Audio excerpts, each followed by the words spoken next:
Right now, you could pull out your phone, open a map, and a little blue dot would tell you exactly where you are, in seconds, to within a few steps. You do it a dozen times a day without thinking, but stop and actually ask how, and it is genuinely strange. Your phone is just a slab of glass in your hand. It didn't call anyone. Nobody looked you up. So how does it know it's right here? Here's the answer. It is not magic. It's a conversation. A silent, constant conversation with a fleet of satellites more than 20,000 kilometers over your head, each one racing along at about 14,000 kilometers an hour. And there's a twist that makes this really worth understanding. That same system, the one guiding your morning commute, is quietly one of the most fragile things holding up the modern world. As I record this, there are ships at sea whose navigation screens insist they are sailing across an airport, miles inland on dry land, because someone is lying to their GPS. So in the next few minutes, we're going to build the whole thing from scratch. How it works, why it's honestly brilliant, and why it's also surprisingly easy to break. No hype, no doom, just how it works. Let's clear up the biggest myth first, because it flips everything that follows. GPS does not know where you are. It can't. The satellites up there have no idea you exist. They've never heard of you, they aren't looking for you, and this is the part people find hard to believe. Your phone never sends them anything at all. GPS is a one-way street. Each satellite does exactly one job, over and over, forever. It broadcasts a message into empty space, a bit like a lighthouse sweeping its beam, saying roughly, here is the exact time, and here is exactly where I am. That's it. It shouts that into the void whether anyone's listening or not. Your phone is just listening. It's a receiver. It catches those broadcasts and does the actual thinking itself. The satellite is a dumb beacon. Your phone is the brain. And that has a lovely side effect worth saying out loud because people worry about it. Plain GPS does not track you. It physically can't send your location anywhere because it never transmits. Now, other things on your phone absolutely do use your location and share it, but that's apps and cell networks, a totally separate story. GPS itself only ever listens. So how does listening turn into a dot on a map? It all comes down to time. So let's meet the fleet doing all that broadcasting. High above you, there are more than 30 of these satellites, around 31 working at any given time. And together, they're called the GPS constellation. They don't hover over one spot. They're arranged into 6 tilted lanes wrapped around the planet, roughly 4 satellites to a lane, cruising in what's called medium Earth orbit, about 20,200 kilometers up. That's high, way above the space station, well below the satellites that beam down television. And they move. Each one laps the entire Earth roughly twice a day at around 14,000 kilometers an hour. The whole layout isn't random either. It's carefully spaced so that from anywhere on the planet at any moment, day or night, the bottom of a valley or the middle of the ocean, at least 4 of them are above your horizon. Often you can reach many more, and you'll see in a second why that number 4 matters so much. The system was designed to work with a bare minimum of 24 satellites. The extra ones we fly today are pure bonus. More accuracy, more backup, fewer gaps. It is, when you zoom out, an astonishing piece of always-on infrastructure that almost nobody ever looks up at. Here's the single idea the whole system is built on. And once it clicks, everything else falls into place. It's this. A distance is really just a travel time. Think about thunder. You see the lightning, you count the seconds until the boom, and you know how far away the storm is, because sound travels at a known speed, so time tells you distance. GPS does the exact same trick, but with radio waves moving at the speed of light. Each satellite's broadcast basically says, "The time is precisely now." Your phone notes the exact moment that message arrives, compares it to when it was sent, and that tiny delay, the travel time, multiplied by the speed of light, gives the distance to that satellite. Simple. Except for one catch that's almost comical. Light is fast, fantastically fast. It covers about 30 centimeters, roughly a foot, every billionth of a second. So if the satellite's clock is off by a single billionth of a second, your position is already off by a foot. Be off by a millionth of a second, and you've missed by 300 meters. Timing here isn't just important, timing is the whole game. And that is exactly why every one of those satellites carries something extraordinary: an atomic clock, one of the most precise timekeeping devices humanity has ever built. Okay, your phone now knows its distance to one satellite. What can it do with just that? If you know you're, say, 20,000 kilometers from one satellite, you could be anywhere on a giant invisible bubble around it, a sphere with the satellite at the center. That's a lot of possible places. So bring in a second satellite. Now you're on two bubbles at once, and two spheres only overlap in a ring. You've gone from a whole sphere down to a circle.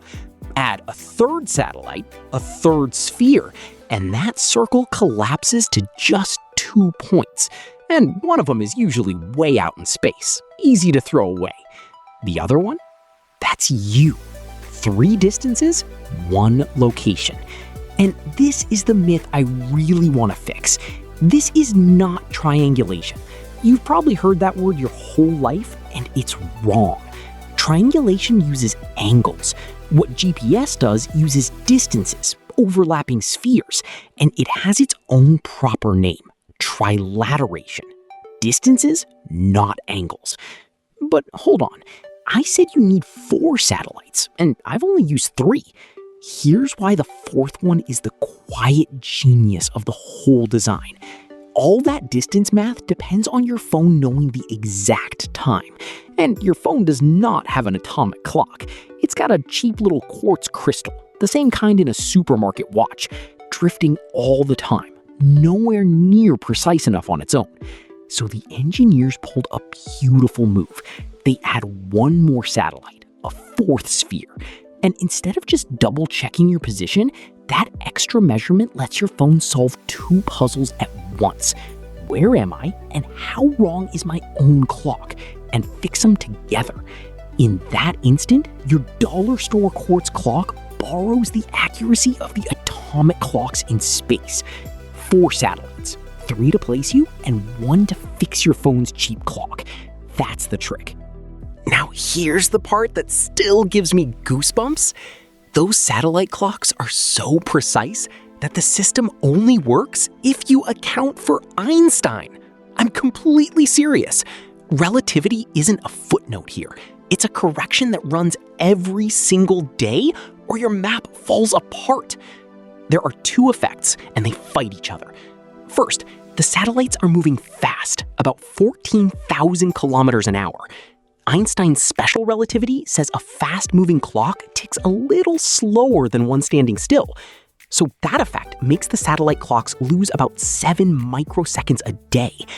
But second effect, those satellites are also way up high, where Earth's gravity is weaker.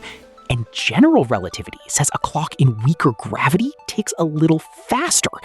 That effect is bigger. It makes the clocks gain about 45 microseconds a day. Put the 2 together, gain 45, lose 7, and each satellite clock runs about 38 microseconds fast every single day. That sounds like nothing. It is not. Remember, a billionth of a second is a foot. 38 millionths of a second left uncorrected would shove your position off by about 10 kilometers a day. Your map would be useless within minutes and wildly wrong by lunchtime. So what do the engineers do? Before launch, they deliberately build the clocks to tick at the wrong speed, very slightly slow, so that once they're up in orbit, moving fast and floating in weaker gravity, they tick at exactly the right speed. GPS might be the most ordinary, everyday proof that Einstein was right. It's in your pocket, working all day long. So how accurate is all this? On a normal phone under open sky, GPS gets you to within about 3 to 5 meters. Close enough for the right building, the right turn, the right restaurant. But that's just the entry level. And here's where it gets fun, because we can do dramatically better. First trick, use more than one system. Here's a fact that surprises people. Technically, GPS is just the American system, but your phone quietly listens to all of them at once. Europe has one called Galileo. Russia has GLONASS. China has Beidou. Add it up, and there are around 130 navigation satellites up there, and your phone happily blends whatever it can hear. More satellites in view means faster locks and better accuracy, especially downtown, where tall buildings block half the sky. We still call the whole thing GPS out of habit, but your phone is really using the entire global family. Then you can stack on precision. Newer phones listen on 2 radio frequencies at once, which cancels out distortion from the atmosphere and tightens things to around 3 meters. Aircraft use a network of ground stations that broadcast tiny correction messages, pulling accuracy down to about a meter, sharp enough to help guide a landing approach. And at the very top, surveyors and self-driving cars use a technique with a fixed base station that gets them down to the centimeter, accurate enough to stake a property line or steer a tractor along a single row of seeds. Same satellites, same physics. You just keep peeling away the errors. Now for the twist I promised, and it comes straight out of the physics. Think about where that signal comes from. A small satellite more than 20,000 kilometers away, running on about the power of a light bulb. By the time its message reaches your phone, it is astonishingly faint. Weaker, in fact, than the background radio hum of the world around you. Your phone only pulls it out because it knows the exact secret pattern to listen for. And that is the fragile heart of the whole thing. The very faintness that makes GPS a marvel is also its weakness. 2 things can go wrong, and they're different, so let's keep them straight. The first is jamming. If the real signal is a whisper, then all you need to bury it is to shout. A stronger blast of radio noise on the same band, and nearby receivers simply lose their fix. No location at all. That's jamming, denial. The second is nastier. It's called spoofing. Instead of drowning the signal, you fake it. You broadcast a counterfeit that looks just like the real thing. And because the ordinary civilian signal carries no lock, no signature, no way to prove it's genuine, a receiver can be tricked into calmly reporting a completely wrong position, while everything on the screen looks perfectly normal. That's spoofing, deception, and it's the dangerous one. And this is not hypothetical. Since the summer of 2024, aviation authorities across Europe have reported a sharp rise in interference near conflict zones. On some Baltic routes, Estonia said the great majority of flights were affected. This past March, Europe's aviation regulators issued their first joint action plan just to deal with it. And out at sea, in the Strait of Hormuz, the narrow channel that carries about a fifth of the world's oil, more than 1,000 ships in a single day had their screens dragged inland over airports, even a nuclear plant. Now, I want to be careful here. I'm telling you that this happens and why it's physically possible, as science and as a real safety concern for pilots and sailors. I am not telling you how, and I won't. And to be completely plain, deliberately jamming GPS is illegal. In the United States, running or even selling a jammer can bring fines over $100,000 per offense, plus seized equipment, with no exceptions. For you, day to day, this is mostly a rare glitch where your map hiccups for a minute.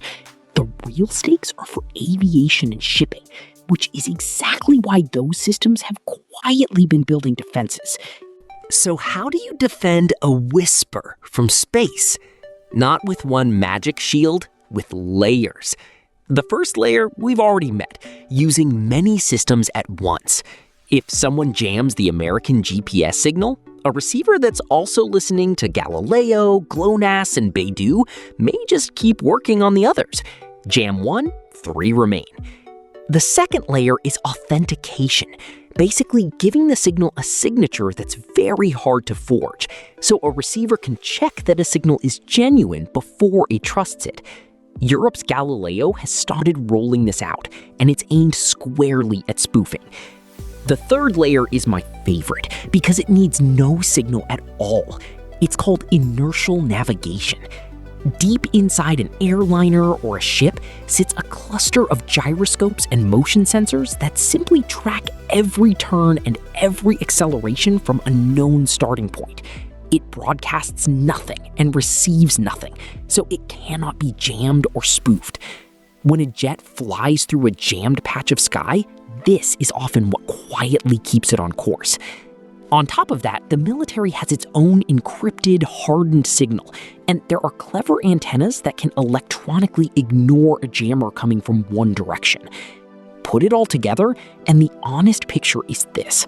It's a cat and mouse race, not a solved problem. The answer isn't one perfect fix, it's layers, each one backing up the others. So let's step back and take in what you now understand, because it's genuinely more than most people will ever know about the thing in their pocket. A blue dot on a map is really a fleet of atomic clocks flying in 6 tilted lanes 20,000 kilometers up, each one endlessly shouting the time into space. Your phone catches 4 of those whispers, turns each delay into a distance, finds the one point where all the spheres agree, and even borrows atomic clock accuracy to repair its own cheap clock, all while quietly correcting for Einstein's relativity, because at this precision, it has to. And here's the wild part. The core of this design dates back to the 1970s and went fully live in the 1990s. It's one of the most elegant machines humanity has ever built. And it runs on a signal fainter than the noise around you, which is exactly what makes it both a marvel and a soft target. Brilliant and fragile for the very same reason. A 20,000 kilometer high clock tower holding up the modern world that you could drown out with a shout. Once you can see all that, you never look at the little blue dot the same way again. If you enjoyed pulling this apart, subscribe and stick around. Next time, we're taking another everyday piece of invisible tech and cracking it open just like this. One honest note. The physics here doesn't change, but the news does. Those interference figures were current as of the middle of 2026, so always check the latest. No hype, no doom, just how it works. See you in the next one.